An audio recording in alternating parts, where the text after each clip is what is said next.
Merhaba, bu videoda yünden ıslak keçe yöntemiyle keçe atkı yapacağım. Atkının yapımında örümcek ağı tekniğini kullanacağım. 50 gram bambulu merinos yünüm var. Yünü ikiye bölmek zorunda kaldım çünkü eni oldukça dar. İki parça yünü açtıktan sonra enden birbirine birleştirerek kullanacağım. Özellikle bambulu merinos yünü tercih ettim. Çünkü bu yünden yapılan keçeler yumuşak ve parlak dokulu oluyorlar. Aslında uzun lifli bir yün kullanabilseydim dantelimsi çok daha güzel görüntülü bir atkı ortaya çıkardı. Yünü yaklaşık olarak 39 santimetreye kadar genişlettim. Birinci yumağı açtım ve bir havuz makarnasına sardım. Şimdi ikinci yumağı da aynı şekilde açacağım ve onu da bir makarna üzerine sardıktan sonra uzunca bir masa üzerinde birleştireceğim. Dar bir masada çalıştığım için böyle bir yöntem kullanmak zorunda kaldım. Yoksa aynı anda iki parçayı açıp birleştirebiliriz. Şimdi yünleri birleştireceğim. Masaya birinci yünü koydum. Hemen kenarına ikinci yünü açıyorum. Ve çok az üst üste gelecek şekilde kenarlarından ortada birleştiriyorum. Açtığım yünleri uzunca bir masa üzerinde birleştirdim. Şimdi bunları bir havuz makarnasına sarıyorum ve tek parça haline getiriyorum. Bakın son hali bu şekilde. Bunu masaya serdikten sonra çalışmaya başlayacağım. Masam kısa olduğu için önce açık kısmı ıslatıp ovacağım. Daha sonra kalan kısma devam edeceğim. Yüzey dekorasyonu için Himalaya marka Pınar pullu ip kullandım. %30 kadar yün içeriyor. Bu da demek oluyor ki bu ip yün yüzeyinde tutunabilir ve güzelce keçeleşebilir. İpleri yüzeye yün yönünde yerleştirdim. Böylece yün keçeye dönüşürken küçülecek ve ipler de yüzeyde zikzaklı bir görüntü oluşturacak. Oda sıcaklığındaki suya sıvı sabun ekledim ve bu sabunlu suyu yünleri ıslatmak için kullandım. Bu aşamada fazla su kullandım.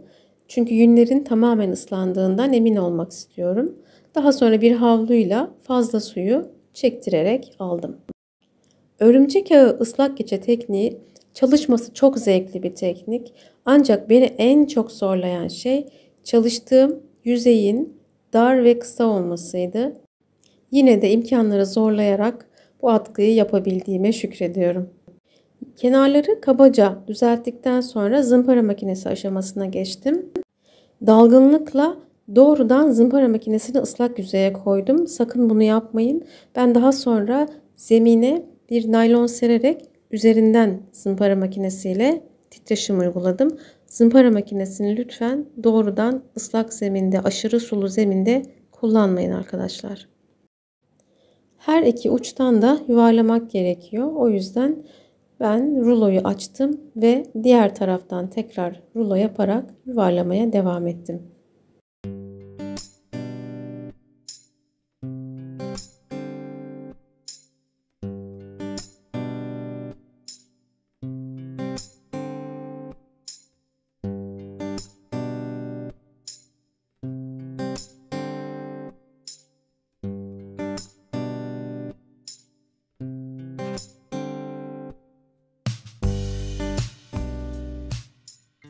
Zımpara makinesi kullanmak tek başına yeterli değil. Mutlaka elle ovma işlemi de yapmak gerekiyor.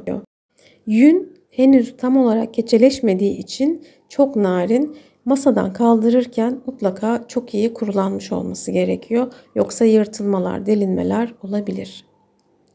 Evet, ilk hali bu şekilde. Keşke böyle kalabilseydi ama çok narin. Bunu bu şekilde kullanmak mümkün değil. Mutlaka zarar görür. O yüzden ben ovmaya devam ettim.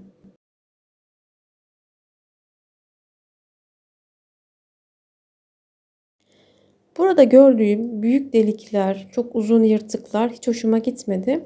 O yüzden ben de üzerine azıcık yün ekledim. Hala yüzeydeki yünler serbest halde olduğu için, kısmen serbest halde olduğu için yeni ekleyeceğim yünleri kolayca kabul edebildi, tolere edebildi ve sonradan eklediğim yünler keçeleşebildi. Eldiven yerine elime poşet geçirdim. Bu naylon poşetle ovduğumda yünün çok daha güzel bir şekilde yüzeye tutunduğunu fark ettim. Tüle yapışma neredeyse hiç olmadı.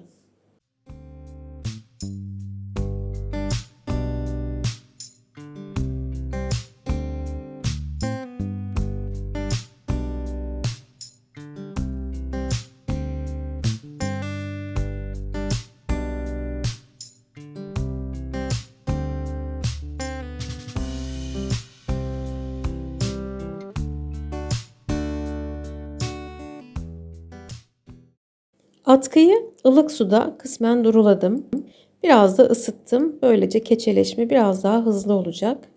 Ancak fazla ovarsam yüzeydeki o delikli dantelimsi görüntü tamamen kaybolabilir. Ancak ovmazsam da keçe yeterince sağlam olmaz ve kullandıkça yüzeyde tüyler oluşmaya başlar. Yırtılmalar olabilir belki. Burada dengeyi iyi sağlamak gerekiyor.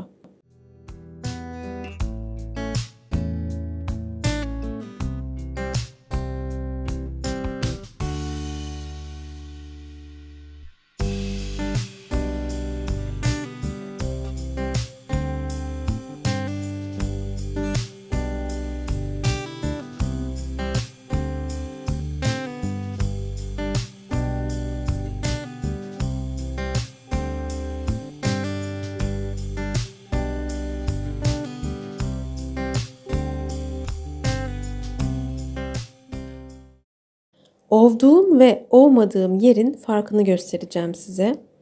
Burası ovduğum yer, burası da ovmadığım bölge. Ovmadığım bölgede yüzeyde serbest yün lifleri varken ovduğum tarafta keçe çok daha sağlam oluştu.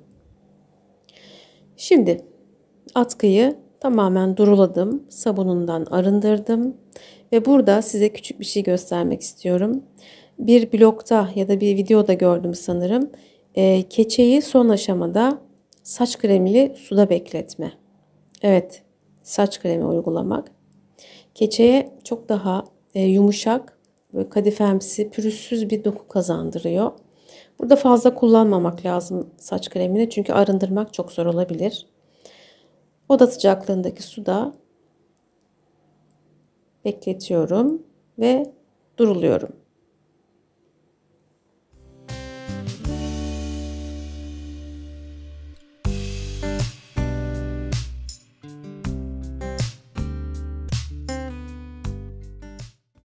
Saç kreminden sonra duruladım. Açık havada kuruttum. Ve bitmiş hali bu şekilde görünüyor. Doku muhteşem, inanılmaz güzel ama boyu biraz kısa oldu. Ben de o yüzden uçlarına püskül ekledim arkadaşlar. Kullandığım ipten, yüzeyde kullandığım ipten püsküller yaptım. Çok tatlı duruyor, inanın. Mutlaka deneyin bu yöntemi. Ama eğer deneyecekseniz kullanacağınız yünün uzunluğu 4 metre civarında olsun. Çünkü örümcek ağı tekniğinde yün çok ince açıldığı için, serildiği için küçülme inanılmaz oluyor. Yani çok küçülüyor. Bakın 75 santimetreydi başlangıçta en. Şu an 25 santimetreye düştü. Boyu yaklaşık 280 santimetreydi. 135 santimetreye küçüldü. O yüzden size naçizane önerim kullanacağınız yünün mutlaka uzun olması. Örümcek ağı yöntemiyle ıslak keçe atkı yapmayı mutlaka deneyin arkadaşlar. Doku muhteşem oluyor. Özellikle bambulu yünler tercih etmenizi tavsiye ederim. Naçizane.